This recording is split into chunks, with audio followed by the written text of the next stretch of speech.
আল্লাহ বলছেন ফাযাক্কির ইন্নামা আনতা মুযাক্কির, উপদেশ দাও তুমি উপদেশ দাতা, লাস্তা আলাইহিম বিমুসাইতির, কারো প্রতি তুমি দারোগা নও। আল্লাহ বলছেন আপনি সুদে থাকলে সম্পদ সংকুচিত হবে, যদি ছেড়ে দেন, যাকাত দেন, ব্যবসা ভিত্তিক ইকোনমি চালান, আপনার সম্পদ বাড়বে ইনশাআল্লাহ। কি করবেন? ডিসিশন কার? আপনার। আল্লাহ পাক বলছেন ইয়া আইয়ুহাল্লাযীনা আমানু, হে মুমিনগণ, ইত্তাকুল্লাহ। শোনেন ভাই, আল্লাহ বলছেন ইত্তাকুল্লাহ, তোমরা আল্লাহকে ভয় করো। ওয়া যারু মা বাকিয়া মিনার রিবা, সুদের অবশিষ্ট সব অংশ ছেড়ে দাও, সুদের অবশিষ্ট সব টাকা ছেড়ে দাও। ওয়া ইন কুনতুম মুমিনিন, যদি প্রকৃতপক্ষেই তোমরা মুমিন হয়ে থাকো তাহলে ছেড়ে দাও। ওয়া ইন লাম তাফআলু, যদি তোমরা না করো। কে বলছেন? আল্লাহ। যদি তোমরা এটা না করো তাহলে আল্লাহ কি বলছেন? ফাআযানু বিহারবিন মিনাল্লাহি ওয়া রাসূলিহি, আল্লাহ এবং তার রাসূলের সাথে যুদ্ধের ঘোষণা শুনে রাখো। এটা কার কথা? কারণ আপনি যদি চান আল্লাহর পক্ষে যুদ্ধ করতে পারেন, আপনি চাইলে আল্লাহ এবং তার রাসূলের বিপক্ষেও যুদ্ধ করতে পারেন। আপনাকে কি বাধা দেবে? দেবে না। ডিসিশন কার?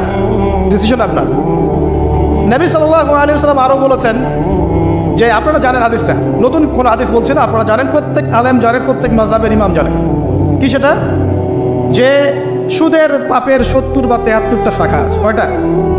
73 বা 70টা শাখা আছে। তার সবচেয়ে নিম্ন শাখা হচ্ছে নিজের মাকে বিয়ে করা।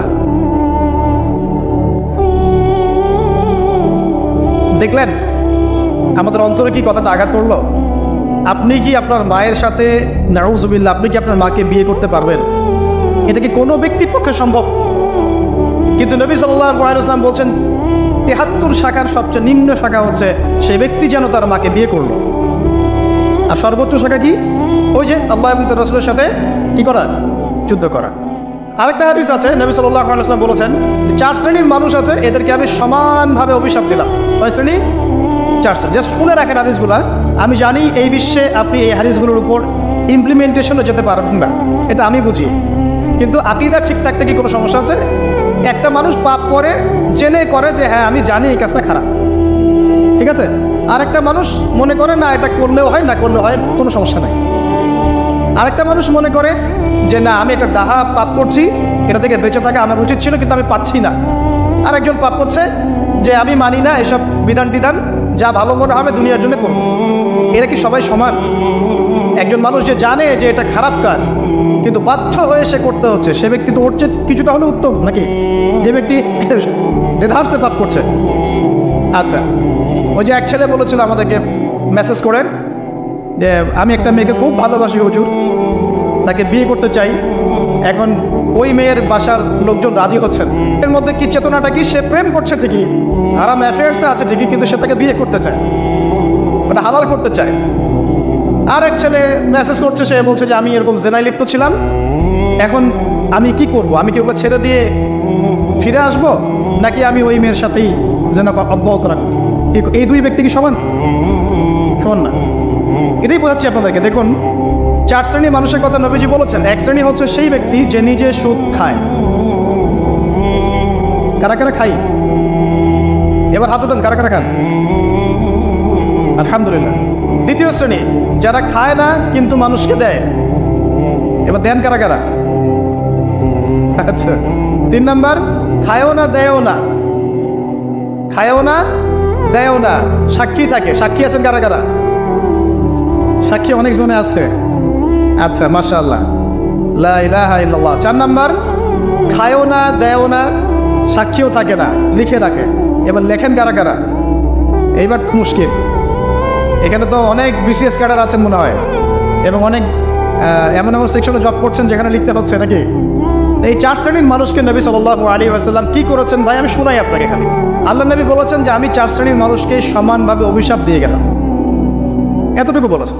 এবার আপনি যদি মনে করেন যে নবী সাল্লাল্লাহু আলাইহি ওয়াসাল্লামের অভিশাপ কাঁধে নিয়ে আমার আমলগুলো কবুল হচ্ছে, বা আমি কবরের অ্যান্সার দিতে পারবো, প্রশ্নোত্তর, আমি মিজান, এই মিজানের দাড়ি পাল্লা আমার নেকির পাল্লা ভারী হবে, বা আমি রাসূল সাল্লাল্লাহু আলাইহি ওয়াসাল্লামের সুপারিশ পাবো, হ্যাঁ, বা আমি রাসূলের সাথে জান্নাতে থাকতে পারবো, আমি বলবো এই চিন্তা ভাবে একটা অনেক প্রসূত কল্পনা, আর কিছু না।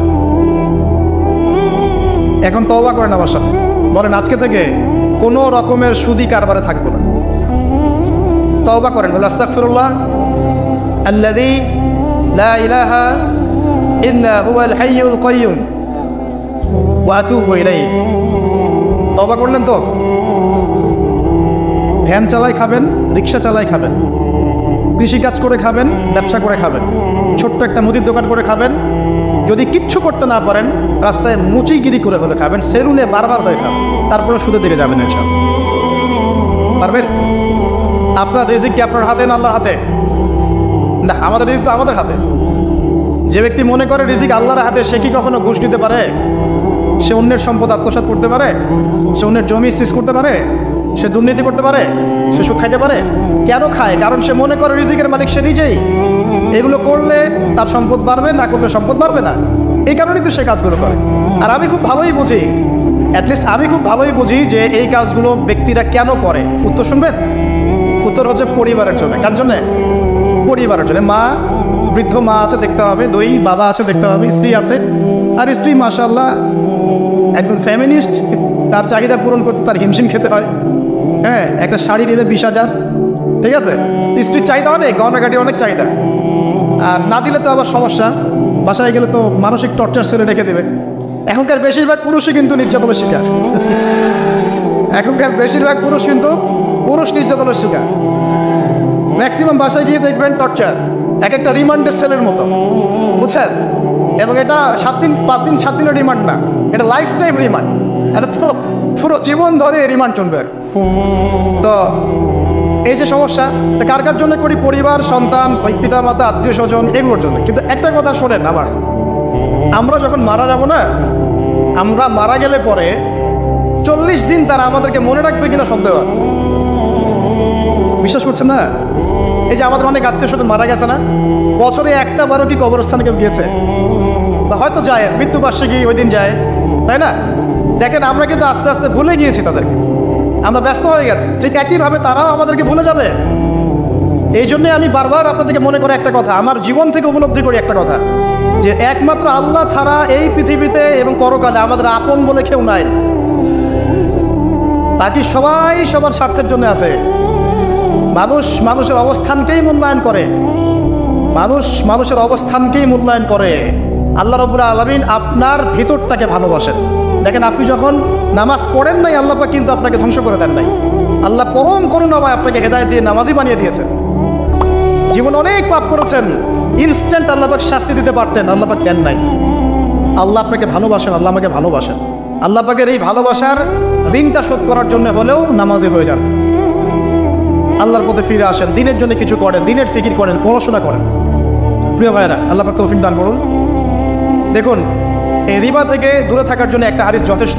এই 4 শ্রেণীর মানুষকে আল্লাহ রাসূল সাল্লাল্লাহু আলাইহি ওয়াসাল্লাম লাআনত করেছেন, অভিশাপ দিয়েছেন। ইনশাআল্লাহ আজকের লেকচার যাদের কানে যাবে, আমরা যদি না খেয়েও মরে যাই, আল্লাহ পাক না খেয়ে মারবেন না ইনশাআল্লাহ। রিজিক আছে, খাবো ইনশাআল্লাহ। কিন্তু হয়তো বা অভাব হবে, টাকা পয়সা একটু কম হতে পারে, অন্যের 10 তলা ফ্ল্যাট হবে, আমার হবে না, ঠিক আছে? অন্যের এত বিঘা বিঘা জমি আমার হয়তো হবে না।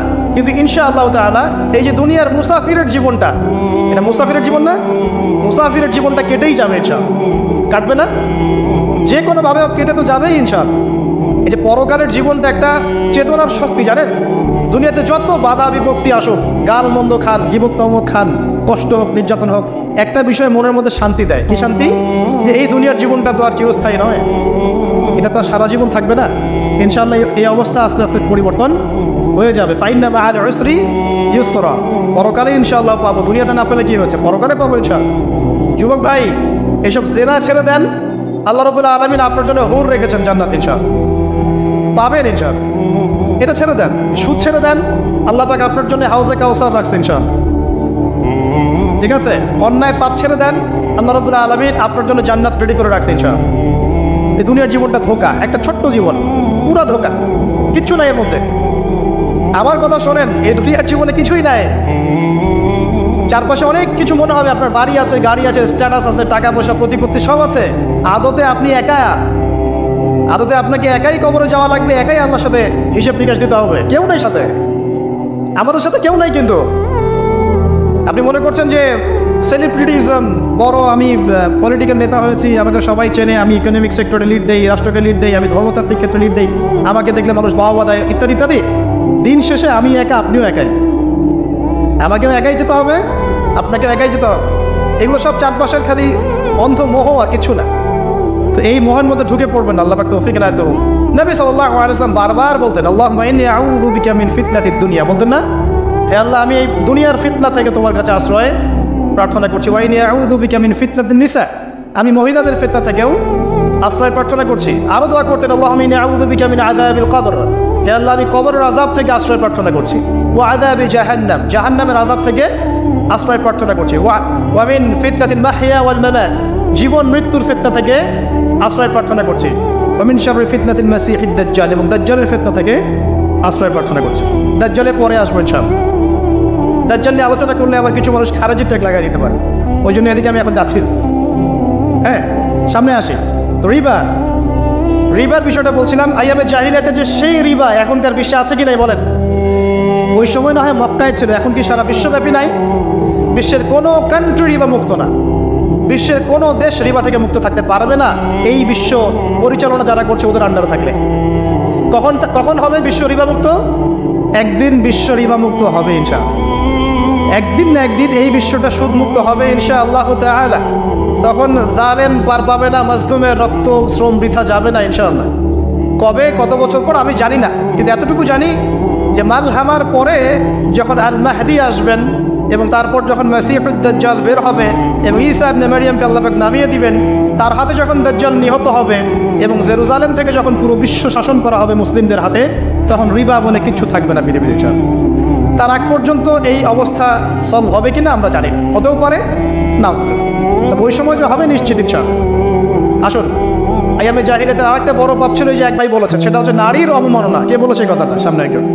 হ্যাঁ, আইয়ামে জাহিলিয়াতের অন্যতম একটা সেরা পাপ ছিল কি? নারীর অবমাননা। এটা নিয়ে কি বলতে হবে? এখন ধর্মের মধ্যেও আমরা নারীদেরকে অবমাননা করছি। বহু নামাজি ব্যক্তি আছে আমাদের মধ্যে, দেখবেন বোনের সম্পত্তি দেয় নাই, মেয়েকে শিক্ষিত করতে চাচ্ছেন না। কেন চাচ্ছেন না? ওর কি অধিকার নাই শিক্ষার? আপনি কি জানেন যে আয়েশা রাদিয়াল্লাহু আনহার কাছে বহু সাহাবী হাদিসের তালিম নিয়েছেন, বহু হাদিস শিখেছেন কে? মা আয়েশা রাদিয়াল্লাহু আনহা। তো তিনি যদি শিক্ষিত না হতেন, শেখাতে পারতেন? তো মেয়েদের শিক্ষার দরকার আছে না? হ্যাঁ, কি বিষয় দরকার? তাদের উপযুক্ত পরিবেশ নিশ্চিত করতে হবে, নিরাপত্তা, পর্দা, এগুলো নিশ্চিত করতে হবে। তারপরে মেয়েদেরকে আপনি অবশ্যই শিক্ষিত করবেন।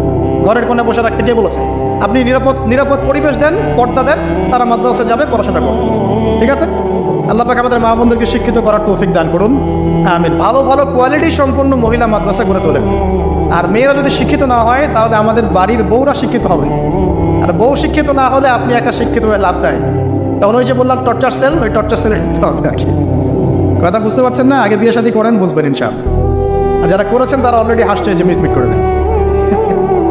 ঠিক আছে? আচ্ছা, সামনে আসেন। দেখেন মেয়েদের অবমাননা কিভাবে দেখাবো। সবচেয়ে বড় অবমাননা হচ্ছে ওদের দেহটাকে আমরা এখন পণ্য বানিয়েছি। এই যে পর্নোগ্রাফি দেখেন, এই মেয়েগুলোর ইজ্জতের কোনো দাম নাই।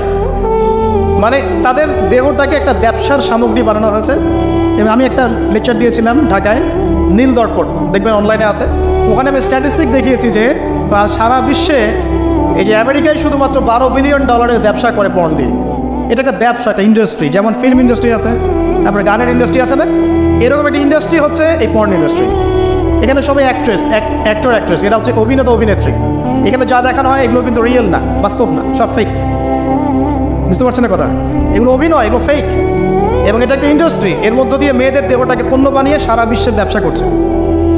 এবং এর একটা অন্যতম উদ্দেশ্য হচ্ছে মুসলিম যুবকদের ইমান যেন নষ্ট করা যায়।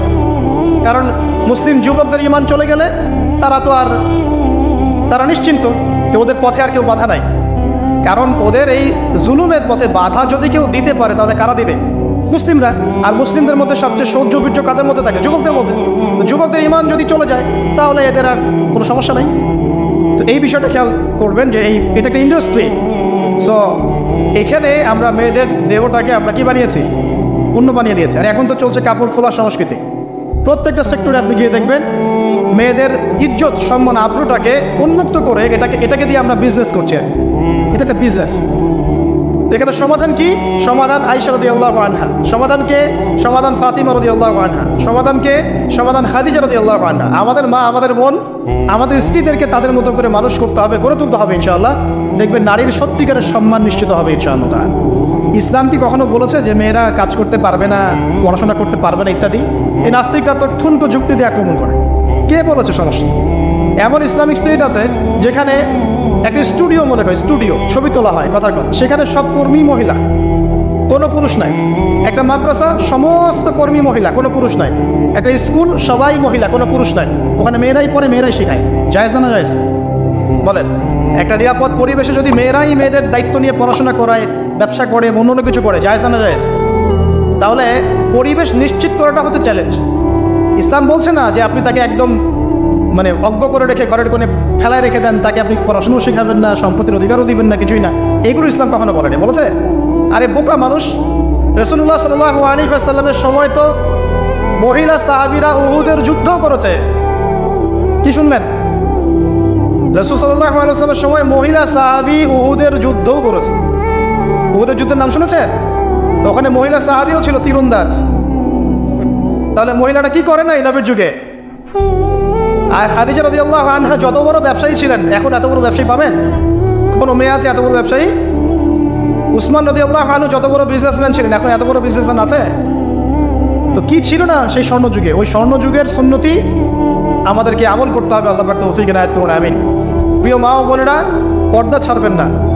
আপনাদের জন্য 4টা কাজ: স্বামীর আনুগত্য করা, লজ্জাস্থানের হেফাজত করা, আপনার 5 ওয়াক্ত সালাত ঠিকঠাক মতো আদায় করা, এবং রমজান মাসে সাওম রাখা। নবীজি বলেছেন সাল্লাল্লাহু আলাইহি ওয়াসাল্লাম, জান্নাতের যে কোনো দরজা দিয়ে ইচ্ছা আপনি প্রবেশ করতে পারবেন। আপনার জন্য সহজ। আর স্বামীর আনুগত্য বলতে আমি বুঝাইনি স্বামীর দাসত্ব করতে হবে, এটা বলিনি। এখনকার কিছু ফ্যামিলিস্ট মেয়ে আছে, ওরা আনুগত্য শব্দ মনে হয় যে দাসত্ব মনে হয়। আনুগত্য দাসত্ব এক জিনিস না। আনুগত্য কি? স্বামী কোরআন সুন্নাহর অনুকূলে কোনো কথা বলেছে, আপনি মানবেন। স্বামী বলছে পর্দা করো, তোমাকে ভালোবেসে বলছে তুমি পর্দা করো, তুমি আমার অনেক প্রিয় একজন মানুষ, তুমি বেপর্দায় বাইরে যাবা, লোকজন দেখবে, কেমন হয়? ঠিক আছে, তোমাকে তো আমি বিয়ে করেছি, তুমি আমার মানুষ, তোমাকে দেখবে কেন? ঠিক আছে, তো এখন স্বামী ভালো কথা বলেছে, আপনি শুনলেন, এটা আনুগত্য। আর ওই স্বামী যদি বলে আসো তো আমার কলিগরা এসেছে, ওকে খাবার সার্ভ করতে হবে, আসো খাবারটা পরিবেশন করো, এখন আপনি বেপর্দা হয়ে আপনার স্বামীর কলিগের সামনে খাবার পরিবেশন করতে শুরু করবেন, এটা কি আনুগত্য করতে হবে? এটা তখন আপনি আনুগত্য করবেন না। সিম্পল, কোরআন সুন্নাহর অনুগত্য কাজে আপনি স্বামীর আনুগত্য করবেন, বিপরীতে গেলে আপনি করবেন না। স্বামীর আনুগত্য মানে স্বামীর দাসত্ব নয়। আর এই হাদিসটা আপনি কেন ভুলে যান যে আল্লাহ রাসূল সাল্লাল্লাহু আলাইহি ওয়াসাল্লাম বলেছেন, আল্লাহ ছাড়া যদি কাউকে সিজদা করা যেত, সম্মান বোঝাচ্ছেন, আল্লাহ ছাড়া যদি কাউকে সিজদা করা জায়েজ হতো, আমি মেয়েদেরকে বলতাম যেন স্বামীকে সিজদা করে। কেন? কারণ আপনাকে রেসপন্সিবিলিটি, আপনার খাবার, আপনার ফুড, আপনার শেল্টার, আপনার মানে পুরো দায় দায়িত্ব নিজের হাড় ভাঙা পরিশ্রম দিয়ে, জীবনের ঝুঁকি নিয়ে স্বামী আপনার জন্য করে। সে আপনার সম্মান পাওয়ার যোগ্য তো? সে কি আপনার সম্মান পাওয়ার যোগ্য নয়? আপনি যদি সম্মানের হক আদায় না করতে পারেন, তাহলে আপনি অকৃতজ্ঞ। আর অকৃতজ্ঞ মেয়ে কখনো জান্নাতে যাবে?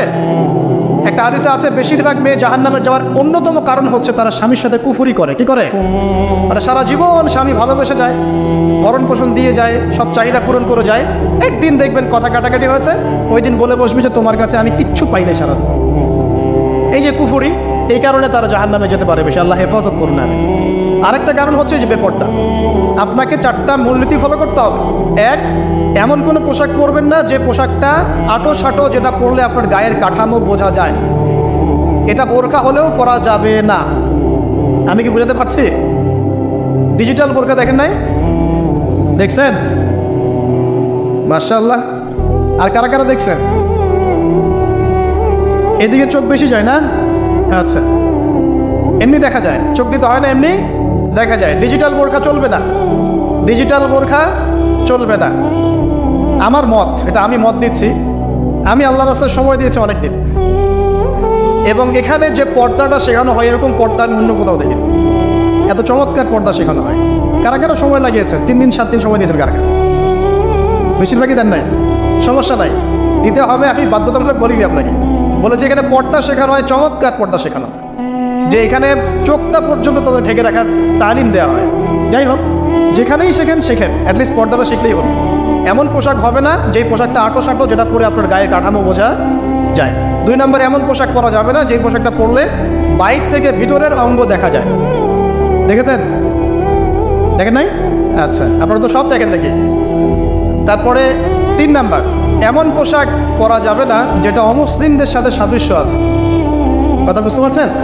অমুসলিমদের ধর্মীয় বিষয়ের সাথে সাদৃশ্য আছে এমন পোশাক মুসলিম মেয়েদের পরা যাবে না। এর মানে এই নয় যে অন্য ধর্মকে আপনি আক্রমণ করবেন, এটাও নয়। যে যার ধর্ম তাদের স্বাধীনতা মতো পালন করবে। মুসলিমরা বাধা দিবে? দিবে না। মুসলিমরা দাওয়াত দিতে পারে, কি করতে পারে? দাওয়াত দিতে পারে যে ভাই যে লা ইলাহা ইল্লাল্লাহর কনসেপ্ট আপনাকে বুঝাচ্ছি, আল্লাহ ছাড়া কোনো মাবুদ নাই, মুহাম্মদ সাল্লাল্লাহু আলাইহি ওয়াসাল্লাম সর্বশেষ রাসূল, এই কোরআন পড়ুন, হাদিস পড়ুন, দেখুন এটাই হচ্ছে মানবতার মুক্তির সনদ। এরপর যদি সে ইসলাম কবুল করে আলহামদুলিল্লাহ, যদি না করে এর হিসাব কে দিবে? সে নিজে দিবে। এর হিসাব কি আমাকে দেওয়া লাগবে? দেওয়া লাগবে না। তো অমুসলিমদের সাথে সাদৃশ্য আছে এমন পোশাক চলবে না। আর 4 হচ্ছে পুরুষরা মেয়েদের পোশাক পরতে পারবে না, মেয়েরা পুরুষদের পোশাক পরতে পারবে না। জি, আপনাদেরকেই বলছি, আপনারা জিন্স পরতে পারবেন না, মেয়েদেরকে বলছি, এবং টি শার্ট পরতে পারবেন না। আপনারা ওই যে যা ইচ্ছা তাই ড্রেস পরে বলবেন যে 1000 বছরের সভ্যতা সংস্কৃতি, এসব বাজে কথা চলবে না এখানে।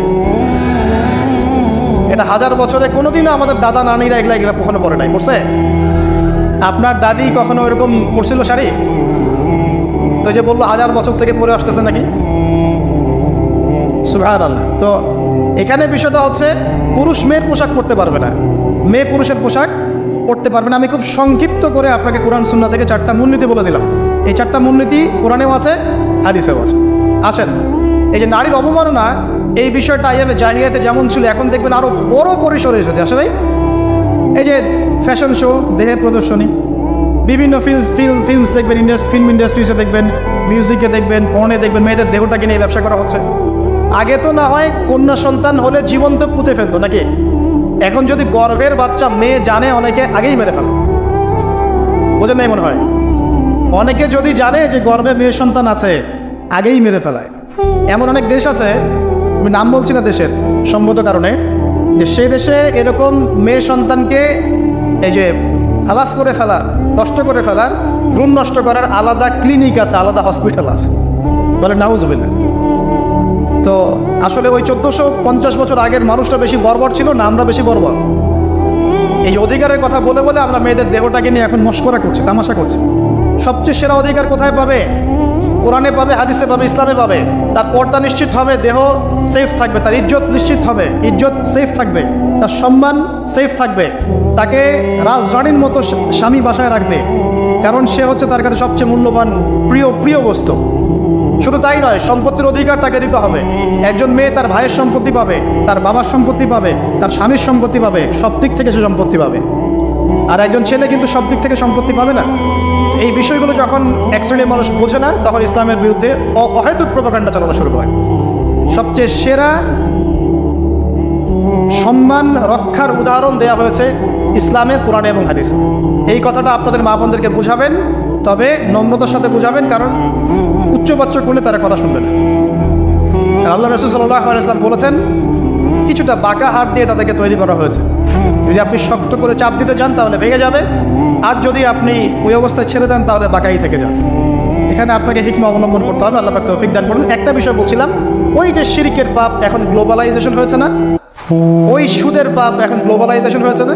গ্লোবালাইজেশন বোঝে মানে বিশ্বায়ন, পুরো বিশ্বে ছড়িয়ে পড়েছে না। আরেকটা হচ্ছে এই যে মেয়েদের অবমাননা, এটা সারা বিশ্বে ছড়িয়ে পড়ে নাই? আচ্ছা, আর দুটো বলবো, এরপর বলে আমি শেষের দিকে যাচ্ছি। আসেন, একটা হচ্ছে মাদক। আইয়ামে জাহিলিয়াতের অন্যতম সেরা পাপ ছিল কি? মাদক। ওই যে বলছেন জাহিলি যুগ, কেন বলছেন জাহিলি যুগ? বিকজ ওইখানে মাদক খেত মানুষ বেশি। এখন বলেন, ওখানে না হয় মক্কায় মাদক খেত মানুষ, এখন সারা বিশ্বে মাদক ছড়িয়ে পড়ে নাই? বেশি না কম? এখন এই যে নতুন নতুন মাদক আসছে, ইয়াবা, আরও নাকি কি আসছে নতুন নতুন, আমরা নামও জানি না। এই যে গাঁজার নাম জানি, ফেন্সিডিলের নাম জানি, আর কি আছে? হিরোইন বলেন না দু একটা, আফিম, আর কি আছে? হ্যাঁ, রেন্ডি, সুবহানাল্লাহ, এই নামও কখনো শুনি নাই আমি। আচ্ছা শোনেন, বিষয়টা হচ্ছে, দেখুন এই বিষয়টা কি হালাল না হারাম? আচ্ছা, এটাকে যদি আমরা হালাল করে নিই তাহলে কি হবে? কুফরি হবে না শিরক হবে? শিরক কুফর দুটোই হচ্ছে। কিন্তু এখন মক্কার কিছু মানুষ মাদক খেয়েছে বুঝলাম, আল্লাহ রাব্বুল আলামিন ধাপে ধাপে এখান থেকে বের করেছেন। প্রথমে বলেছেন মদ খেয়ে নামাজের ধার কাছে যেও না। হ্যাঁ, তারপরে বলেছেন এই যে মাদকে কিছুটা উপকার আছে কিন্তু বেশি ক্ষতি। তারপর বলেছেন খেয়ে নামাজের কাছে যেও না। তারপর ধাপে ধাপে শেষের দিকে এসে আল্লাহ পাক বলেছেন যে এটাকে ছেড়ে দাও। সূরা মাইদায় পড়ে দেখেন, এটা শয়তানের কাজ। তখন সাহাবায়ে কেরাম রাদিয়াল্লাহু আনহুম পুরোপুরি মাদক থেকে নিজেদেরকে মুক্ত করলেন। এরপরে কি কখনো তারা মাদক ছুঁয়েও দেখেছেন? বরং মাদকদ্রব্য সেবন করলে 40টা লাঠি বেত্রাঘাত করতে হয় ইসলামিক শাস্তি। কয়টা লাঠি? আর উমর রাদিয়াল্লাহু আনহুর সময়ে 40 লাঠিকে বাড়িয়ে 80 লাঠি করা হয়েছে। কত লাঠি? 80 লাঠি। কিন্তু আরও একটা পাপের শাস্তি আছে, বলবো? অপবাদ, এখন যেটা বেশি দেওয়া হয়, অপবাদ, মিথ্যা অপবাদ, সতীসাধী নারীর উপরে মিথ্যা অপবাদ, এর শাস্তি হচ্ছে 80 লাঠি। আবার 100 লাঠির শাস্তি আছে, 100 লাঠি। এটা কিসের জানেন? জিনা। জিনা, এই যে যারা করছেন, এর শাস্তি হচ্ছে 100 লাঠি। তাও জনসম্মুখে দিতে হবে, গোপনে না। আর 1 বছরের জন্য এলাকা ছাড়া করতে হবে। রজম একটা শাস্তি আছে, রজম। এটা কি? রজম মানে পাথর নিক্ষেপ করে হত্যা। এটা তো বর্বর, তাই না? অমানবিক, মধ্যযুগীয়। এসব কথা শুনছেন না? শোনেন, কিছু কিছু বিষয় আছে যে বিষয়গুলো করার পরে এই পৃথিবীতে মানুষ বেঁচে থাকার অধিকারটা হারিয়ে ফেলে। কথা বুঝতে পারছেন না? কিছু কিছু পাপ আছে, এগুলো করলে পরে মানুষ এই পৃথিবীতে বেঁচে থাকার অধিকারটা হারায় ফেলে। যেমন কোনো বিবাহিত ব্যক্তি যদি জেনা করে, নাউজুবিল্লাহ, কোনো ছেলে যদি কোনো ছেলের সাথে যৌন সম্পর্ক করে, সমকামী করে, বা এটাকে যেটা গে মানে যেটা কি বলে, সমকামিতা, ঠিক আছে, এই কাজ যদি কেউ করে, নোংরা কাজ যদি কেউ করে, কোনো মেয়ে যদি কোনো মেয়ের সাথে এরকম কোনো কাজ করে, একই পাপ। এইসব পাপ করলে পরে এই পৃথিবীতে বেঁচে থাকার অধিকারটা সে হারিয়ে ফেলে। কথা কি বুঝতে পারছেন? আচ্ছা, তখন শাস্তি হচ্ছে আল্লাহ রাব্বুল আলামিন পাথর নিক্ষেপ করে হত্যা করতে বলেছেন। কারণ হচ্ছে সে এত গর্হিত একটা কাজ করেছে যেটা এই শাস্তি পাওয়ার সম্পূর্ণ যোগ্য। এবং কওমে লূত নামে যে কওম ছিল, ওই কওমটাকে আসমানে উঠিয়ে আল্লাহ পাক পাথর বর্ষণ করে এভাবেই শেষ করে দিয়েছে। জর্ডান একটা দেশ আছে না, জর্ডান, জর্ডানের পাশে ডেড সি নামে একটা জায়গা আছে, ডেড সি, মৃতসাগর। ওইখানে সাদুন নামে একটা গোত্র থাকতো। কোন গোত্র? সাদুন। ওই সাদুন গোত্র এরকম সমকামী ছিল। আল্লাহ রাব্বুল আলামিন লূত আলাইহিস সালামকে পাঠিয়েছিলেন, তারা হেদায়েতের বাণী শোনে নাই। আল্লাহ পাক ওদেরকে আসমানে উঠিয়ে পাথর নিক্ষেপ করে উল্টা দিকে দাফন করে দিয়েছেন। কিছু কিছু পাপ আল্লাহ পাক সহ্য করেন না, আল্লাহ পাকের আরশ কেঁপে ওঠে। এই পাপগুলো সেরকম পাপ। কথা বুঝতে পারছেন? তো এই যে জিনা, পর্নোগ্রাফি, ব্যভিচার, পরকে, এগুলোর মধ্য দিয়ে আমরা নারীর অবমাননা করছি না? এবং ধর্মের মাধ্যমে মাঝে মাঝে করছি, যখন আমরা ধর্মের নামে মেয়েদের অধিকার দিচ্ছি না। অনেকেই সম্পত্তির অধিকার দিচ্ছেন না, অনেকেই শিক্ষিত করছেন না, অনেকেই আরও যৌতুক দিচ্ছেন না।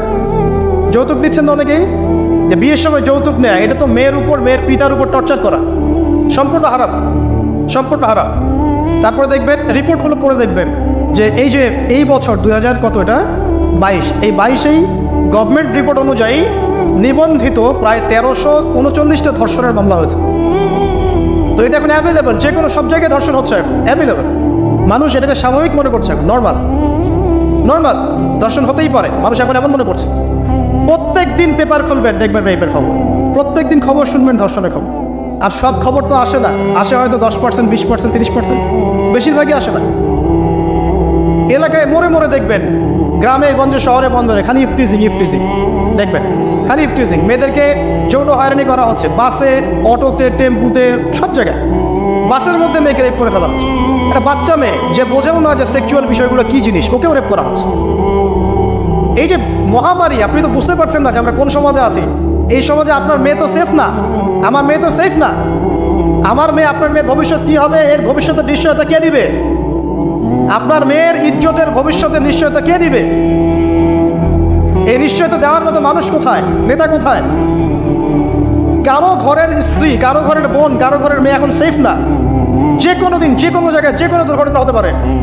বাসে, ট্রাকে, ট্রেনে, অটোতে, সব জায়গায় হতে পারে। আর এগুলোকে আমরা প্রমোট করছি, এখন নগ্নতাকে প্রমোট করছি, পর্নকে প্রমোট করছি। এই নগ্নতা, পর্ন, এসব দিয়ে মানুষের মাথাটাকে পুরো জানোয়ার বানিয়ে ফেলা হয়েছে। পর্ন দেখাতে দেখাতে ছেলেদের মাথাটাকে জানোয়ার, পশু বানিয়ে ফেলা হয়েছে। এরা এখন বোঝে না যে মেয়ে কি জিনিস, মা কি জিনিস, বোন কি জিনিস, তাও বোঝে না। ভাই বোনের সাথে জেনা করেছে, চাচাতো বোন চাচাতো ভাইয়ের সাথে জেনা করছে, চাচাতো ভাই ফুফাতো বোনের সাথে জেনা করছে। রংপুরের খবর শুনলাম যে মায়ের সাথে ছেলেও জেনা করেছে, নাউজুবিল্লাহ। এগুলো কেন হচ্ছে? এই মহামারী কেন হচ্ছে? কি সমাধান দিবে? সমাধান ইসলামের ছিল, আমরা নেই নাই। সমাধান হচ্ছে, প্রথম সমাধান অশ্লীলতার মহামারী বন্ধ করতে হবে, পর্দা নিশ্চিত করতে হবে, পর্নোগ্রাফির সমস্ত সাইটগুলো বন্ধ করে ফেলতে হবে। আজকের নিউজ দেখেছি আমি, এটা আমি ধন্যবাদ আছে, প্রায় 26,000 পর্ন সাইট তারা বন্ধ করে দিয়েছে, আলহামদুলিল্লাহ। তো কথা বললে তো কাজ হবে, কথা না বললে কাজ হবে কিভাবে? 26,000 পর্ন সাইট তারা বন্ধ করে দিয়েছে। যখন সমাজের মানুষ পর্ন দেখতে দেখতে পশু হয়ে গেছে, আপনি বাইরে এই যে আলখাল্লা টুপি দাঁড়িয়ে পরে ঘুরলে লাভ আছে? ভিতর থেকে তো আপনি পশু। দেখবেন মসজিদ ইমাম সাহেব নামাজ পড়তে এসেছে, বাসায় পর্ন দেখে আসছে, নামাজে কোনো মনোযোগ নাই। দেখবেন তামাটাপ নামাজ পড়ছে, কোনো মনোযোগই নাই, পর্ন দেখে। ইমানের আলোচনা করবেন, খুব লাফালাফি করলো, 2 দিন পর দেখবেন কোনো খবর নাই, পর্ন দেখতে দেখতে ভিতরটা শেষ, ড্যামেজ। পর্নোগ্রাফিতে যে একবার আসক্ত হয়েছে তার মধ্যে ইমানের কোনো তেজই থাকবে না, কোনো তেজ থাকবে। এখন আলেম জালেম সবার ফোনে ফোনে দেখবেন পর্ন চলে আসতেছে, কেউ দেখতে না চাইলেও তাকে দেখতে বাধ্য করা হচ্ছে। ফেসবুকে ঢুকবেন, নগ্ন দৃশ্য, এই নগ্নতা দিয়ে, এই পর্নোগ্রাফি দিয়ে, এই যে মিডিয়ার মধ্যে দিয়ে প্রমোটিংটা দিয়ে ব্যভিচার ছড়িয়ে দেয়া, জেনা ছড়িয়ে দেয়া, অশ্লীলতা ছড়িয়ে দেয়া, পরকীয়া ছড়িয়ে দেয়া, এর মধ্য দিয়ে নারীর সম্মান, দেহ, ইজ্জতকে আমরা এখন রাস্তার সাথে মিশে দিয়েছি। কিসের অধিকারের কথা বলছে? কিসের নারীর অধিকারের কথা বলছে? খালি ডিগ্রি সার্টিফিকেট অর্জন করতে পারলেই অধিকার হয়? আমার তো ইজ্জতই ঠিক থাকলো না, আমার অধিকার কোথায় থাকলো? একটা সার্টিফিকেট অর্জন করার জন্য কলেজের মেয়েদেরকে বড় বড় নেতার বেডরুমে ঢুকানো হচ্ছে, দেখেন নাই? তো একটা সার্টিফিকেট অর্জন করতেই হবে আমাকে, নিজের ইজ্জত বিক্রি করে দিয়ে হলেও আমার সার্টিফিকেট অর্জন করতেই হবে। লাথি মারি এসব পড়াশোনার পিছনে, দরকার নেই আমার প্যারেছে। পড়ছে বাসায়, এলাকায় এলাকায় মহিলা মাদ্রাসা করেন, মাদ্রাসায় মেয়েদেরকে পড়ান। আমি খুব দুঃখের সাথে বলছি, অনেক মাদ্রাসাতেও এরকম কোনো ঘটনা কিন্তু ঘটেছে না? এখানে একটা কথা আমরা পরিষ্কার করতে চাই, সেটা হলো যে পাপী, রেপী, ধর্ষণী, সে আলেম মূল্যবান, মহামূল্যবান মনে করে আমাদেরকে হেফাজত করার তৌফিক দান করুন, আমিন। আর তাদেরকে যারা নগ্ন করতে চায়, আল্লাহ পাক এদেরকে ধ্বংস করে ছেড়ে দিন, আমিন। আল্লাহ পাক বলেছেন, যারা চায় মুমিন মুসলিমদের সমাজে অশ্লীলতা ছড়িয়ে পড়ুক, দুনিয়া এবং আখিরাত উভয়ে জাহানে আল্লাহ পাক এদেরকে ধ্বংস করবে ইনশাআল্লাহ। আরেকটা বলে শেষ করি, সেটা হলো, কয়টা বলেছি ভাই? জাহিলিয়াত। ইমাম মুহাম্মদ বিন আব্দুল ওয়াহাব রাহিমাহুল্লাহ, তার একটা বইয়ের মধ্যে 1000টা জাহিলিয়াত আছে। আমি 5টা বাছাই করেছি। কয়টা? 5টা। কয়টা বলেছি? 4টা। এক হচ্ছে কি বলেছিলাম? শিরক। আছে না নাই? রিবা এখন আছে না নাই? 3 নম্বর কি ছিল? মাদক। আর 4 নম্বর নারীর অবমাননা। মাদক তো বুঝলেন, এটা তো আমার চেয়ে আপনারা ভালো বুঝেন, মাদক সব জায়গায় আছে। একটা কথা বলি, দেখুন মাদক দিয়ে একটা কথা বলি, শুনুন। আপনাদের কি কখনো গায়ে কখনো ফোড়া হয়েছে? কার কার গায়ে ফোড়া হয়েছে বলি, হাত তুলে। আচ্ছা, কেমন ব্যথা? ফোড়া ফেটে গেলে কি বের হয়? রক্ত আর পুঁজ বের হয়, তাই তো? একটা হাদিস পড়েছি, রাসূলুল্লাহ সাল্লাল্লাহু আলাইহি ওয়াসাল্লাম বলেন সাল্লাল্লাহু আলাইহি ওয়াসাল্লাম, যে জাহান্নামে আমাকে মেরাজের রাতে জাহান্নাম দেখানো হয়েছে। মেরাজের রাতে আমাকে জাহান্নাম দেখানো হয়েছে। তো সেখানে আমি দেখলাম যে কিছু মানুষকে এই জাহান্নামীদের রক্ত আর পুঁজ খেতে দেওয়া হয়েছে। মানে আল্লাহ জানেন কেমন করে, রক্ত আর পুঁজ পান করতে দেওয়া হচ্ছে। কারণ জাহান্নামে পিপাসা লাগবে না, ক্ষুধা লাগবে না? ক্ষুধা লাগবে। খাবার খেতে চাইলে জাক্কুম, আর পানি খেতে চাইলে হামিম, গরম উত্তপ্ত পানি। আর যে রক্ত আর পুঁজের একটা মিশ্রণ খেতে দেওয়া হচ্ছে। তো নবী সাল্লাল্লাহু আলাইহি ওয়াসাল্লামকে সাহাবীরা পরে জিজ্ঞাসা করলেন, ইয়া রাসূলুল্লাহ, কোন পাপের কারণে তাদেরকে এই শাস্তি দেওয়া হচ্ছে? নবী করিম সাল্লাল্লাহু আলাইহি ওয়াসাল্লাম বললেন, তাদেরকে এই শাস্তি দেওয়া হচ্ছে একটা পাপের কারণে, সেটা হলো মাদক দ্রব্য সেবন করা। আর ওই পানীয়টার নামও নবীজি বলে গেলেন, তার নাম হচ্ছে তিনাতুল খাবাল। কি নাম? তিনাতুল খাবাল। এই তিনাতুল খাবাল মানে জাহান্নামীদের রক্ত এবং পুঁজ, এটা খেতে দেওয়া হচ্ছে মাদকদ্রব্য সেবনকারীদের জন্য। আল্লাহ রাসূল সাল্লাল্লাহু আলাইহি ওয়াসাল্লাম বলেছেন, কোনো ব্যক্তি যদি মাদক সেবন করে তার 40 দিনের নামাজ কবুল হবে না। সে যদি আবার তওবা করে ফিরে আসে, আল্লাহ পাক মাফ করে দেবেন ইনশাআল্লাহ। যদি আবারও মাদক খায়, আবার 40 দিনের নামাজ কবুল হবে না। তারপর যদি আবার তওবা করে, আবার আল্লাহ মাফ করে দিবেন ইনশাআল্লাহ। তারপর যদি আবার মাদক খায়, আবার 40 দিনের নামাজ কবুল হবে না। তারপর যদি আবার তওবা করে, আবার আল্লাহ মাফ করে দিবেন। তারপরে যদি আবার মাদক খায়, তখন আল্লাহ রাব্বুল আলামিন তাকে তিনাতুল খাবাল পান করেন। প্রিয় ভাইরা, আপনারা মুসলিম না? আমরা মুসলিম না? মুসলিম যুবকদের সবচেয়ে সেরা অস্ত্র হচ্ছে ঈমান এবং নৈতিকতা। অন্যরা জাহিলিয়াতের স্রোতে ভেসে যাক, মুসলিম তরুণরা কখনো জাহিলিয়াতে যাবে না ইনশাআল্লাহ। আমার সাথে ওয়াদা করেন যে কোনো প্রকার মাদক দ্রব্যের সাথে সংশ্লিষ্ট থাকবেন না। একটা সিগারেটও কখনো টান দিবেন। কারণ সিগারেটটা কি? সিগারেট আপনাকে আস্তে আস্তে অন্য মাদকের দিকে নিয়ে যাবে। সিগারেট খাওয়া শিখেছিস, এখন গাঁজাও খা। গাঁজা খাওয়া শিখলে এখন ওইটা খা, ওটা খা, এই করতে থাকবে। এক পর্যায়ে আপনি এখান থেকে আর বেরোতে পারবেন না। এখানে আপনার দেহের ক্ষতি, আপনার মস্তিষ্কের ক্ষতি, আপনার পরিবারের ক্ষতি, এবং আপনি যদি পরবর্তীতে গিয়ে পরিবার গঠন করতে চান, আপনি সুখী পরিবারও গঠন করতে পারবেন না, কারণ ভিতর থেকে আপনি নিজেকে শেষ করে ফেলছেন। দুইটা ভয়ঙ্কর পাপের কথা বলে দেই। এই দুইটা পাপে যারা আসক্ত হয়ে আছে, তারা তওবা করে ফিরে আসলে পরেও সারা জীবন তাদেরকে এটা সাফার করতে হবে। কথা বুঝতে পারছেন? তওবা করে ফিরে এসেছেন মনে করে, তারপরেও আপনাকে সারা জীবন এই পাপের ফলটা ভোগ করতে হবে। এক, মাদকদ্রব্য দীর্ঘদিন সেবন করেছেন, তওবা করেছেন, ফিরে এসেছেন, আল্লাহ হয়তো মাফ করে দিয়েছেন, আল্লাহ পাক মাফ করে দিয়েছেন, বাট আপনি আপনার দেহের যে ক্ষতিটা করে ফেলেছেন এটা পোষাতে পারবেন না। এক নাম্বার। দুই, তখন আপনি যদি বিয়ে করেন, আপনি স্ত্রীকে সন্তুষ্ট করতে পারবেন না। হ্যাঁ। দুই নাম্বার হচ্ছে এই যে গোপনে যুবকরা যে পাপটা করে, মাস্টারবেশন, যেটাকে আমরা বলি হস্তমৈথুন, এই পাপ যেসব যুবকরা করছে বা করে, এবং অ্যাভেলেবেল এই পাপটা সবাই করে, কারণ এখন পর্নের যুগ, পর্ন দেখলে তার কোনো উপায় নাই, তখন তো এই পথেই যেতে হচ্ছে, নিজের উপরে নিজেকে জুলুম করতে হচ্ছে। যারা হস্তমৈথুনে অভ্যস্ত হয়ে গেছে, এরা যদি তওবা করে ফিরেও আসে, শরীরের যে ক্ষতিটা হয়েছে এটা পূরণ হবে না। দেখেন, আমার মতো বয়সে, আমার চেয়ে প্রায় 10 বছর বয়স আগেই তারেক বিন জিয়াদ স্পেন জয় করেছিল। আমার যে বয়স এখন চলছে 30 পার হয়ে গেছে, এর চেয়ে আরও প্রায় 10 বছর আগে মুহাম্মদ বিন কাসিম এই সিন্ধু জয় করেছিল। এখন যে ইসলাম আপনি ভোগ করছেন, এটা তাদের ফল, তাদের এই জিহাদের ফল। তো এখন আমাদের এই যে 20 বছর 30 বছরের যুব সমাজের দিকে তাকায় দেখেন, একবার তাকায় দেখেন, চেহারাগুলো একটু দেখেন, চেহারা দেখেন, এক একটা চেহারা দেখেন, চেহারায় নূর নাই, নষ্ট হয়ে গেছে, নামাজ নাই, চোখগুলো বসে যাচ্ছে, কারণ সারা রাত জেগে থাকছে। ওই যে টিকটক টিকটক টিকটক সারা রাত, হ্যাঁ সারা রাত ফোনে, সারা রাত গল্প গুজব। রাত্রেবেলা দেখবেন যে রাত্রেবেলা শহর যেন জীবিত হচ্ছে, রাত্রেবেলা ক্যারাম খেলে, রাত্রে লুডু খেলে, রাত্রে এটা করে, রাত্রে সেই, সারাদিন ঘুম, সারাটা দিন ঘুম। আপনি কি জানেন সারা রাত কে জেগে থাকে, সারাদিনকে, সারা রাত কে ঘুমায়, আর সারা দিন কে জেগে থাকে? সারা রাত জেগে থাকে কুকুর, এবং সারাদিন ঘুমায় কুকুর। আর দেখবেন আপনি বিড়ালকে দেখবেন, ও কিন্তু রাত্রে ঘুম, এবং দিনের বেলা সে অ্যাক্টিভ। পাখিকে দেখবেন, পাখি সন্ধ্যা হলো একদম ঘরে, যেই সূর্য ডুবে পাখি একদম ঘরে, দেখেন না, পাখি ঘরে। আর যেই ফজর হবে পাখি বের হয়ে গেল। আর আল্লাহ রাসূল সাল্লাল্লাহু আলাইহি ওয়াসাল্লাম হয়তো বা এই কারণেই, আল্লাহ ভালো জানেন, তিনি বলেছেন এমন কিছু মানুষ জান্নাতে যাবে যাদের মনটা হবে পাখির মতো। সুবহানাল্লাহ। দেখেন পাখি কি করে, একদম সন্ধ্যা হলো ঘরে ঢুকে গেল, যেই ফজর হবে একদম ফজরের আগে আগে সে বের হয়ে গেল। তো পাখির মতো হওয়ার চেষ্টা করেন, পাখির মতো লাইফস্টাইলে আসেন, এবং সে সারাদিন পরিশ্রম করে রিজিকের জন্য, করে না? আল্লাহ পাক পাখিকে রিজিক দেন কি চাকরির মধ্যে দিয়ে, না ব্যবসার মধ্যে দিয়ে? কিভাবে সে রিজিক পায়? তাওয়াক্কুল, তাওয়াক্কুল, আল্লাহর প্রতি তাওয়াক্কুল। আর তাওয়াক্কুল করে কি সে ঘরে বসে থাকে, না রিজিক সার্চ করে, রিজিক তালাশ করে? আপনিও রিজিক তালাশ করেন, আল্লাহ তাআলা রিজিক দিবে ইনশাআল্লাহ। প্রিয় যুবক ভাইরা, আল্লাহর ওয়াস্তে তওবা করেন। যারা যারা মাদকদ্রব্যের সাথে সংশ্লিষ্ট আছেন বা থাকার সম্ভাবনাও ছিল, এ ধার কাছেও যাবেন না। ওয়াদা করছেন তো? এবং গোপন পাপে লিপ্ত হবেন, গোপন পাপে লিপ্ত হবেন না। আপনি যৌবনকে ধরে রাখেন, ইনশাআল্লাহ দেখবেন আপনি সারা জীবন এনজয় করতে পারবেন ইনশাআল্লাহ।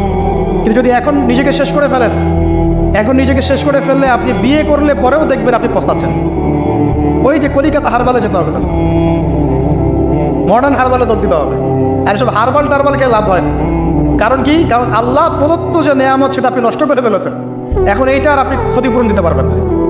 অতএব জীবনটাকে সিরিয়াসলি নেন। মুসলিম তরুণ যুবকদেরকে উদ্দেশ্য বলছি যে আপনারা কায়িক পরিশ্রম করেন, কায়িক পরিশ্রম করেন। 5 ওয়াক্ত সালাতটা আল্লাহর ওয়াস্তে নামাজে মসজিদে এসে পড়েন। বেশি কিছু করতে বলছি না ভাই, আমার কথা শোনেন, বেশি কিছু করতে বলছি না। আল্লাহর ওয়াস্তে 5 ওয়াক্ত নামাজটা মসজিদে পড়েন, পারবেন না? আচ্ছা, ডেইলি 10টা পৃষ্ঠা করে কোরআন তেলাওয়াত করেন, পারবেন?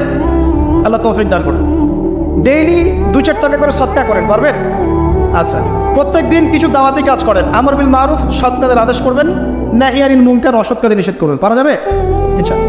আপনি হালাল রিজিকের একটা সন্ধান খোঁজার চেষ্টা করেন, পারবেন ইনশাআল্লাহ। পড়াশোনায় নিজেকে ব্যস্ত রাখেন, লেখাপড়ায় নিজেকে ব্যস্ত রাখেন। যদি এর পাশে আপনি সময় পান, আমি বলবো আপনি খেলাধুলা করেন। যদি সময় কিছু বের করতে পারেন, কায়িক কিছু পরিশ্রম করেন, প্রয়োজনে কিছু কসরত করেন, জিম করেন, খেলাধুলা করেন। তারপরেও পড়নে যায় না, তারপরেও গার্লফ্রেন্ডের পিছনে সময় নষ্ট করেন না, তারপরেও যে টিকটক, ফেসবুক, ইউটিউব নিয়ে পড়ে থাকেন। ওগুলোর চেয়ে খেলাধুলা করা অনেক ভালো আছে। অ্যাটলিস্ট আপনি ফিজিক্যালি ফিট থাকবেন। অনেকে বলতে পারে যে এটা না করলে হয়, এটা বাজে কাজ, সময় নষ্ট। আমি মনে করি এখনকার যুবকরা যেসব পথে সময় নষ্ট করছে এর চাইতে অ্যাটলিস্ট খেলাধুলা করলে ভালো ছিল। একটা সময় ছিল না, আজকে থেকে 10 বছর আগে প্রচুর খেলা হতো না, ক্রিকেট হতো, ফুটবল হতো, এই ব্যাডমিন্টন হতো শীতকালে, তাই না? খেলার লিপ্ত থাকলে কিন্তু আমাদের মধ্যে একটা হৃদ্যতা, একটা বন্ড তৈরি হতো, একটা বন্ড। আমরা অনেক টুর্নামেন্ট খেলতাম না? এখন দেখবে কিচ্ছু নাই, সব বন্ধ, খালি ফোন, সারাদিন কি ফোন। এটা আরও কি ডেঞ্জারাস না? এভাবে তাদের ফিজিক্যাল বডিটা নষ্ট হচ্ছে, মেন্টাল স্ট্রেংথটাও নষ্ট হচ্ছে। এর চেয়ে বরং তারা যদি কোনো কসরত করে এটা অনেক ভালো হবে, এটা আমার মত। এটা আমি কোরআন সুন্নাহ থেকে কোনো কথা বলছি না, আল্লাহ পাক বোঝার তৌফিক দেখ। শেষ কথা হলো যে আইয়ামে জাহেলিয়াতের আরেকটা নির্মম বর্বরতা ছিল হচ্ছে গোত্রীয় দ্বন্দ্ব। কি ছিল? গোত্রীয় দ্বন্দ্ব। এটাই দিয়ে আমি শেষ করছি। সেটা হলো কেমন গোত্রীয় দ্বন্দ্ব? মনে করেন একটা গোত্রের নাম বনু তামিম, একটার নাম বনু হানিফা, একটার নাম হচ্ছে বনু কুরাইজা, একটার নাম হচ্ছে মনে করেন বনু মাখজুম, আরেকটা হচ্ছে বনু আদি, এরকম অনেক গোত্র ছিল। তো এই গোত্রগুলোর মধ্যে আপোষে দ্বন্দ্ব চলতো, খুব সামান্য কারণে তারা দীর্ঘস্থায়ী যুদ্ধ করত। একটু বোঝার চেষ্টা করে, খুব সামান্য কারণে তারা লম্বা লম্বা যুদ্ধ করত। একটা উটকে কেন্দ্র করে প্রায় 80 বছর যুদ্ধ হয়েছে। কত বছর? 80 বছর। এখন আপনাকে বলি, এই যে জাহেলিয়াতের এই যে গোত্রীয় হানাহানি, মারামারি, কাটাকাটি, এটা কি এখন সারা বিশ্বে ছড়িয়ে পড়েছে কি পড়ে নাই? আল্লাহ নূর দিয়ে দেখেন, পড়েছে কি পড়ে নাই? দেশে দেশে হানাহানি বেড়েছে না কমেছে? রাসূলুল্লাহ সাল্লাল্লাহু আলাইহি ওয়াসাল্লাম 23 বছর নবুয়তের জীবনে যতগুলো জিহাদ করেছেন এবং সারিয়া করেছেন, এতে সব মিলে হয়তো 2 থেকে 3 হাজার মানুষও মারা যায় নাই। ঠিক আছে? কিন্তু এখনকার দেখবেন প্রথম বিশ্বযুদ্ধেই কয়েক কোটি মানুষ শেষ, দ্বিতীয় বিশ্বযুদ্ধেই আরও কয়েক কোটি মানুষ শেষ, আর সামনে যে নিউক্লিয়ার যুদ্ধ হতে যাচ্ছে আল্লাহু আ'লাম কবে হবে, এবং এটা হইলে যে কি হবে পৃথিবীর অবস্থা আল্লাহই ভালো জানে। এমন নিউক্লিয়ার ওয়েপেন্স আছে যেটা আসমানে যদি বিস্ফোরণ ঘটানো হয় তাহলে ওই দেশের সমস্ত ইলেকট্রনিক জিনিসগুলো নষ্ট হয়ে যাবে। বুঝতে পারেন না? এগুলো বোম মারতে হবে না, পৃথিবীতে মাটিতে বোমটা মারতে হবে না, আসমানে বিস্ফোরণ করে দিবে, তাতে আপনার পুরো দেশের যত ইলেকট্রনিক ডিভাইস আছে সব ড্যামেজ। এটা এই যুগ। ওই হিরোশিমা নাগাসাকির কথা মনে আছে? কি হয়েছিল ওখানে বলেন? 2টা বোম ফেলা হয়েছিল, পারমাণবিক বোমা। কে ফেলেছিল? কে ফেলেছিল? আমেরিকা। আচ্ছা, ওই বোম দুটার নাম কি? হ্যাঁ, এই তো বেশি যেতে পারবে কি? একটা মিসাইল। মানে মিসাইল আবার আকাশ প্রতিরক্ষা ব্যবস্থা বলে একটা কথা আছে। আকাশ প্রতিরক্ষা ব্যবস্থায় ওই মিসাইলগুলোকে ডিফেন্ড করে দেওয়া যায়, ধ্বংস করে দেওয়া যায় আকাশেই। ওই প্রতিরক্ষা ব্যবস্থাও ধরতে পারবে না কত জোরে মিসাইল যাচ্ছে। এবং সেই রাশিয়াকে উস্কিয়ে দিচ্ছে এখন পশ্চিমারা, ফেলো একটা বোম, ইউক্রেনে একটা বোম ফেলো। খেলো, ও যদি একটা ফেলেই দেয় তখন দেখবেন পশ্চিমারা সবাই মিলে আবার যুদ্ধে নেমে যাবে, পুরো ব্যাসাকার হয়ে যেতে পারে। আল্লাহু আ'লাম, আল্লাহ ভালো জানেন। তবে এটা সময়ের ব্যাপার মাত্র যে বিশ্বে একটা ভয়ঙ্কর প্রলয়কারী কিছু একটা হতে যাচ্ছে। বলবো যে ভবিষ্যৎবাণী করে বেড়াচ্ছে। ভবিষ্যৎবাণী করি নাই, আপনার বর্তমান সম্পর্কে জ্ঞান নাই বলেই বর্তমানকে আপনার ভবিষ্যৎ মনে হয়। বর্তমান সম্পর্কে আপনি অজ্ঞ বলেই বর্তমানের জ্ঞানটাকে আপনার কাছে ভবিষ্যৎ মনে হচ্ছে। বর্তমান সম্পর্কে জ্ঞান অর্জন করেন, দেখবেন সঠিক বুঝতে পারবেন। নিউক্লিয়ার যুদ্ধের দ্বার প্রান্তে। তো যেটা বলছিলাম, এই যে গোত্রীয় হানাহানি দেখেন ছড়িয়ে পড়েছে, আর এই হানাহানিকে উস্কিয়ে দিচ্ছে কারা? এই হানাহানিকে উস্কিয়ে দিচ্ছে একটা শ্রেণী, তার নাম জায়নিস্ট মুভমেন্ট। তারা কি চায়? তারা চায় চীনকে তাইওয়ানের সাথে বিরোধ বাঁধিয়ে দিতে, তারা চায় বাংলাদেশের অভ্যন্তরে একটা ফাসাদ লাগিয়ে রাখতে, তারা চায় মিয়ানমারকে দিয়ে বাংলাদেশকে বিজি রাখতে, তারা চায় ইউক্রেনকে দিয়ে রাশিয়াকে বিজি রাখতে, তারা চায় ইসরায়েলকে দিয়ে প্যালেস্টাইনকে বিজি রাখতে। বিভিন্ন জায়গায় সব সেট করে রাখা হয়েছে এবং তার উদ্দেশ্য হচ্ছে পৃথিবী থেকে মানব জাতি কমিয়ে ফেলা। এবং আস্তে আস্তে যেন ওদের যে agenda, they want to rule the world, তারা সারা ওয়ার্ল্ডটাকে রুল করতে চায় এবং ইসলামকে পুরো মুছে ফেলতে চায়। এবং ইসলাম শুধু না, ধর্মতাত্ত্বিক যে কোনো কনসেপ্ট আসলেই ওটাকে মুছে ফেলতে চায়। যে কোনো ধর্মকেই তারা সহ্য করতে পারছে। তো এই উদ্দেশ্য বাস্তবায়নের জন্য তারা এই কাজগুলো করে বেড়াচ্ছে। আইয়ামে জাহিলিয়াতের সেই যে সুন্নত, ওই যে জাহিলিয়াত এখন সারা বিশ্বে এভাবে ছড়িয়ে পড়ছে। অতএব আমরা চোখ কান খোলা রাখতে হবে। ভয়ঙ্কর অবস্থা সামনে, দেখেন না, গভর্নমেন্ট বলছে এখন সামনে ভয়ঙ্কর খাদ্য সংকট দেখা দিবে, কৃষিজ দিকে ফোকাস করতে বলছে এবং নিজেদের খাদ্য উৎপন্ন করার দিকে মনোযোগী হতে বলছে। এই কথাগুলো 5 বছর থেকে বলি নাই, তখন তো খারেজি হয়ে গেছিলাম। এখন এই কথাগুলো খোদ আমাদের দেশের প্রাইম মিনিস্টারও বলছেন, আলহামদুলিল্লাহ, তাকেও সেই বুঝ আল্লাহ পাক দান করেছেন। তো এই যে কথাগুলো, এগুলো কোনো অনেক গল্প কাহিনী না। যারা ওয়ার্ল্ড অ্যাফেয়ার্স বোঝেন তারা জানেন যে বিশ্ব এখন একটা ভয়ঙ্কর একটা অবস্থার সম্মুখীন হয়েছে। এটা আপনারা বুঝতে হয়তো দেরি করে ফেলছেন। আল্লাহ পাক আপনাদেরকে বোঝার তৌফিক দান করুন। আমি শেষ কথা বলি, ওই দ্বন্দ্বটা কিন্তু দেশ থেকে দেশ ছড়িয়েছে যেমন, ঠিক একইভাবে ধর্মের মধ্যেও ছড়িয়েছে। ধর্মের মধ্যেও আমরা কিন্তু বহু দলে ভাগ হয়ে গেছি। এমনকি মুসলিমদের মধ্যেও আমরা শততা বিভক্ত বিভিন্ন দলে, আছে না? এক দল আরেক দলের লোকদেরকে সহ্য করতে পারে না, আর এক দল আরেক দলের ইমামকে সহ্য করতে পারে না, হ্যাঁ, এক সংগঠন আরেক সংগঠনকে সহ্য করতে পারে না। এই যে গোত্রীয় হানাহানির সুন্নত, ওই আইয়ামে জাহিলিয়াতের সুন্নত, এটা এখন মুসলিমদের মধ্যেও ঢুকে পড়েছে। তো প্রিয় ভাইরা, দেখুন, আমি এক কথায় বোঝাতে চাইলাম যে জাহিলি যুগ আপনি যেটাকে বলছেন, আইয়ামে জাহিলিয়াত যেটাকে বলছেন, যে কারণে বলছেন, ওই কারণগুলো প্রত্যেকটা কারণ এখনকার বিশ্বে মজুদ আছে। শুধুমাত্র স্বল্প পরিসরে না, এখন বড় পরিসরে মজুদ আছে। অতএব আপনাকে যদি আইয়ামে জাহিলিয়াতুল আকবার বলে কোনো বিশ্বকে রিকগনাইজ করতে হয়, তাহলে এখনকার বিশ্বকে করতে হবে। অতএব এই ওয়ার্ল্ড অ্যাফেয়ার্সটাকে বোঝেন, জাহিলিয়াতটাকে বোঝেন। এই জাহিলিয়াত থেকে উত্তরণের জন্য সমাধান কে দিয়েছিল বলেন? ইসলাম কি সমাধান দেয়নি? ইসলাম সমাধান দিয়েছে, কোরআন সমাধান দিয়েছে। রাসূলুল্লাহ সাল্লাল্লাহু আলাইহি ওয়াসাল্লাম 23 বছরের মধ্যেই সমস্ত জাহিলিয়াতকে দূর করে দিয়েছেন, দেন নাই? বলেন, 23 বছর পর কি মক্কায় শিরক ছিল? বলেন, 23 বছর পর কি মক্কায় সুদ ছিল?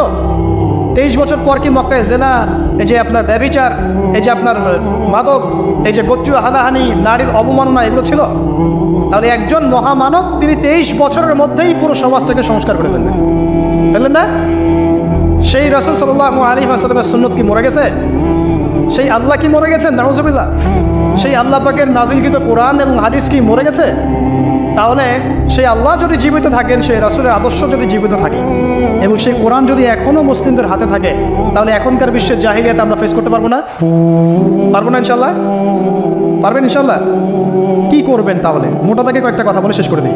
1 নাম্বার, প্রিয় ভাই, জ্ঞান অর্জন করেন, প্রচুর পড়াশোনা করেন। জ্ঞান অর্জনের ক্ষেত্রে সাম্প্রদায়িক হবেন না, এতটুকু নিব এতটুকু নেব না, এর থেকে নেব ওর থেকে নেব না, এমন হবে না। জ্ঞান যেখানে পাচ্ছেন নিতে থাকেন, আল্লাহ পাক আপনাকে নূর দিবে। আল্লাহ যখন আপনাকে নূর বা আলো দিবে তার পক্ষ থেকে, আপনি এমন কিছু দেখবেন যা অন্যরা দেখতে পাচ্ছে না। আপনি খিজির হয়ে যাবেন ইনশাআল্লাহ আলাইহিস সালাম। যে মুসা আলাইহিস সালাম বুঝতে পারছেন না কেন নৌকা ফোটা করছে, কেন বাচ্চাকে হত্যা করছে, আর কেন দেয়াল নির্মাণ করছে, কিন্তু খিজির আলাইহিস সালাম বুঝতে পারছেন কেন এগুলো করতে হচ্ছে। 2 নাম্বার, প্রিয় ভাই, আপনার হায়াতটাকে মূল্যায়ন করেন। আজকে তওবা করে ফিরে আসেন, 5 ওয়াক্ত নামাজি হয়ে যান, সময় অপচয় বন্ধ করেন, যৌবনকালটাকে কাজে লাগান, সিরিয়াস হন, জীবনটার ব্যাপারে সিরিয়াস হন। জীবনটা কিন্তু হেলায় খেলার বিষয় না। একবার চলে গেলে, একবার মৌত হয়ে গেলে, কান্নাকাটি কোটি কোটি বছর করলে আল্লাহ পাক আর দ্বিতীয়বার পৃথিবীতে ফিরাই দিবে? তো কি কারণে আমরা আমাদের সময়টাকে হেলায় নষ্ট করছি? সুযোগ আছে? কোনো সুযোগ নেই। যে কাজের পরকালীন কোনো ফায়দা নাই, সেই কাজে আমি নাই। সোজা কথা বোঝেন? যেই কাজে পরকালের কোনো ফায়দা নাই, সেখানে আমি নাই, এরকম আকীদা রাখবে। ইলম অর্জন করবেন কেন? পরকালের ফায়দা আছে তাই। নামাজ কেন পড়বেন? পরকালে ফায়দা আছে তাই। প্রেমের সম্পর্ক করবো না কেন? পরকালে ফায়দা নাই তাই। এই গান এই মিউজিক শুনবো না কেন? আমি পরকালে কোনো ফায়দা নাই তাই। আমি হয়তো এসব টিকটকের পিছনে ঘুরবো না কেন? পরকালে কোনো ফায়দা নাই তাই। যে কাজ পরকালে ফায়দা দিবে, আমি সেই কাজে আছি। পারা যাবে ইনশাল্লাহ? আল্লাহ তৌফিক দান করুন। যুবক ভাইদেরকে আমি অনুরোধ করবো যে আপনাদের যৌবনটা আগামী মুসলিম উম্মার ভবিষ্যৎ। এই যে বলে না যে জাতির কাণ্ডারি হবে অমুক তমুক, কেউ জাতির কাণ্ডারি হতে পারবে না। জাতির কাণ্ডারি যদি হতে চায়, তাহলে মুসলিম যুবকরাই হতে পারবে।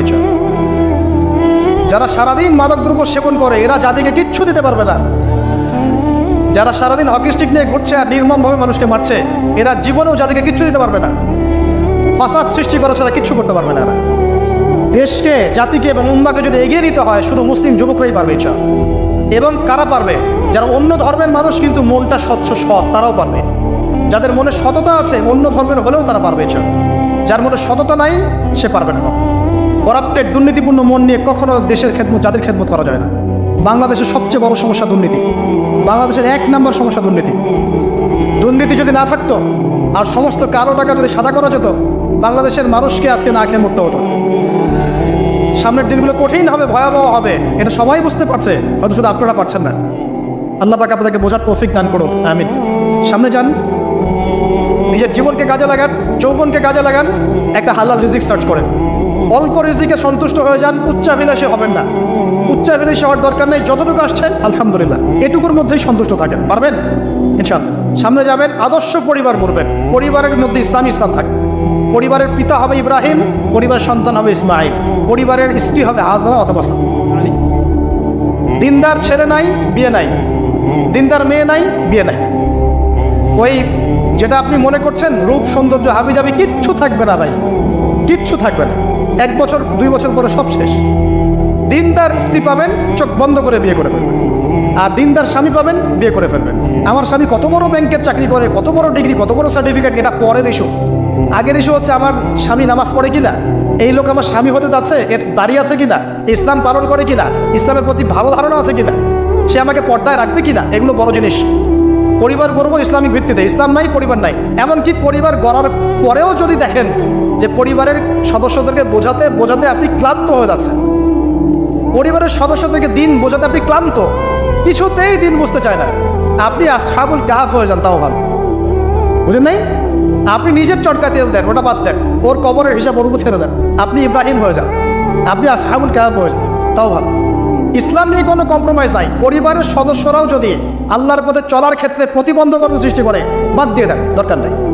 আল্লাহর জমিন প্রশস্ত, আল্লাহর জমিন প্রশস্ত, আল্লাহর রিজিক প্রশস্ত। ইনশাআল্লাহ আল্লাহ পাক উত্তম আরো কিছু দিবেন আপনাকে, ইনশাআল্লাহ। খেয়াল রাখবেন, পরিবারের মধ্যে ইসলাম থাকতে হবে। এখানে কিন্তু আপনাকে কেউ বাধা দিবে না, এর কর্তা আপনি নিজেই। আল্লাহ পাক তৌফিক এনায়েত করুন, আমিন। পাশাপাশি সৎ কাজের আদেশ করেন, অসৎ কাজে নিষেধ করেন। মুসলিম উম্মার মধ্যে ঐক্যের চেষ্টা করবেন, বিভক্তি সৃষ্টি করবেন। সবার মধ্যে ভালো জিনিস আছে, নিয়ে নেন, খারাপগুলো ছেড়ে দেন। এমন কোনো সংগঠন বা দল বা জামা নাই যার 100%ই পরিশুদ্ধ, এমনটা কোনো নেই, কোথাও নেই। সবার মধ্যে কিছু না কিছু ভুল থাকবেই, কিছু না কিছু ফল্ট থাকবেই। ওই ফল্টগুলোকে নিয়ে যদি আপনি পড়ে থাকেন আর কাদা ছড়াছড়ি করতে থাকেন, কাজ হবে না। এখন এই যুগটা সেই যুগ না। এটা কি সাহাবীদের যুগ যে চুল ছেঁড়া বিশ্লেষণ করতে হবে? এখন কি খেলাফা কায়েম আছে? সাহাবীদের যুগে খেলাফা কায়েম আছে, ইসলামিক অর্থনীতি কায়েম আছে, ইসলামিক রুলিংস চলছে। তখন সূক্ষ্ম সূক্ষ্ম বিষয় নিয়ে সাহাবীরা একে অপরের সাথে কনফ্লিক্টে আছে, মত পার্থক্য হচ্ছে। আর এখন তো কিছুই নাই, এখন আপনি ওই ছোটখাটো বিষয় নিয়ে পড়ে আছেন, বড় বিষয়ের তো খোঁজ নাই এখন। আল্লাহ পাক আমাদেরকে বোঝার তৌফিক এনায়েত করুন, আমিন। সামনে এগিয়ে যাবেন এবং দ্বীনের জন্য কিছু করার চেষ্টা করুন। আপনার জান, আপনার মাল, আপনার সময় শ্রম দিয়ে ইসলামের জন্য কিছু করে যাওয়ার চেষ্টা করেন। কিছু না করেন, একটা এতিমখানা করেন, একটা মাদ্রাসা করেন, একটা মসজিদ করেন, ঠিক আছে, একটা সামাজিক সংগঠন করেন, একটা কি বলবো, আপনি যদি পলিটিক্সও করেন, কোনো সমস্যা নাই, কিন্তু এটাকে ভালোর দিকে নিয়ে আসেন, ন্যায়ের দিকে নিয়ে আসেন। দুর্নীতি অন্যায় বাদ দেন, অন্যের ক্ষতি করা বাদ দেন, অন্যের গীবত দমনের সংস্কৃতি বাদ দেন, ভালো কিছু করেন, সামাজিক কাজ করেন, মানবতার কাজ করেন। আপনি যদি লিখতে পারেন লিখেন, বলতে পারলে বলেন। আপনি কিচ্ছু করতে পারেন না, অ্যাটলিস্ট আপনি ইসলামপন্থীদেরকে সাপোর্ট দেন, আপনার সম্পদ দিয়ে, আপনার অর্থ দিয়ে সাপোর্ট করেন। কিচ্ছু করতে পারছেন না, কিছুই করার ক্ষমতা নাই, নিজেকে নিয়ে ব্যস্ত থাকেন, আগুন উস্কে দিয়েন না। মনে করেন আপনার কিছু করারই ক্ষমতা নাই, কোনো যোগ্যতা নাই, ঠিক আছে, আপনি চুপ থাকেন, অ্যাটলিস্ট আপনি আগুন উস্কে দিয়েন, নিজেকে নিয়ে ব্যস্ত থাকেন, আপনি আপনার কাজ করেন। আল্লাহ পাক আমাদের সবাইকে দিনের জন্য কিছু করার তৌফিক দান করুন।